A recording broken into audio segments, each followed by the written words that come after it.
कक्षा 10वीं की शुरुआत थी। स्कूल की घंटी बजते ही बच्चे अपनी अपनी सीटों पर भाग रहे थे, लेकिन आरुषि हमेशा की तरह धीरे धीरे चलती हुई क्लास में दाखिल हुई और आखिरी बेंच पर जाकर बैठ गई। उसे वहां बैठना पसंद था, शोर से दूर, लोगों की नजरों से दूर। लेकिन उस दिन आखिरी बेंच पर कोई और भी था। आदित्य, नया छात्र, शांत, थोड़ा संकोची और बिना कुछ कहे अपनी नोटबुक पर कुछ बनाता हुआ। आरुषि ने कहा, "ये मेरी सीट है।" आदित्य ने मुस्कुराते हुए कहा, "तो हम दोनों की सीट हो सकती है।" उसकी ये सहज मुस्कान आरुषि को हैरान भी कर गई और थोड़ा सा हंसा भी गई। धीरे धीरे दोनों रोज उसी सीट पर बैठने लगे।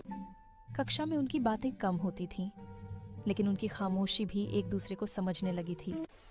टीचर पढ़ाते रहते और दोनों चुपके एक दूसरे से किताबें बदल लेते, टिफिन शेयर कर लेते और कॉपी में छिपाकर छोटे छोटे नोट्स लिख देते। एक दिन लंच ब्रेक में आदित्य बोला, "तुम इतनी चुप क्यों रहती हो?" आरुषि ने आंखें नीची करते हुए कहा, "क्योंकि मुझे डर है कि अगर मैं कुछ गलत बोल दूं तो लोग हंसेंगे।" आदित्य ने बिना सोचे जवाब दिया, "मेरे सामने कभी मत डरना, तुम्हारी हर बात अच्छी लगती है।"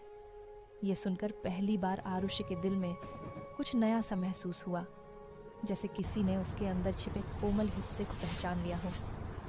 समय बीतता गया। प्री बोर्ड्स, प्रैक्टिकल्स और स्कूल के आखिरी दिनों की हलचल में दोनों एक दूसरे के और करीब आ गए, पर किसी ने भी प्यार शब्द कभी नहीं बोला। शायद ये दोस्ती से ज्यादा था, पर कह देने का साहस किसी में नहीं आया। फिर आया वह दिन, स्कूल का आखिरी दिन। सब बच्चे फोटो खिंचवा रहे थे, एक दूसरे पर साइन ले रहे थे। आरुषि शांत सी खड़ी थी, जैसे इस विदाई में उसका मन कहीं खो रहा हो। आदित्य ने उसकी तरफ कदम बढ़ाए। "आरुषि, मैं कुछ देना चाहता हूँ।" उसने अपनी नोटबुक से फटा हुआ एक छोटा सा कागज निकाला। उस पर एक स्केच बना था, आखिरी बेंच का, 2 लोग बैठे हुए, एक वह, एक आरुषि। नीचे लिखा था, "ये मेरी पसंदीदा जगह है, सिर्फ इसीलिए क्योंकि तुम मेरे साथ बैठती थी।" आरुषि की आंखें भर आईं। "तो अब?" उसने मुश्किल से पूछा। आदित्य ने गहरी सांस ली। "अब हम अपनी अपनी राहों पर जाएंगे, पर अगर कभी तुम्हें लगे कि कोई तुम्हें सच में समझता था, तो याद रखना, वो मैं था।"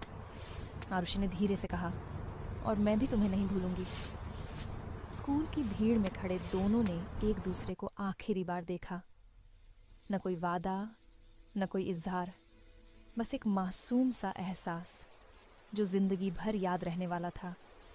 स्कूल खत्म हो गया, पर उनकी आखिरी बेंच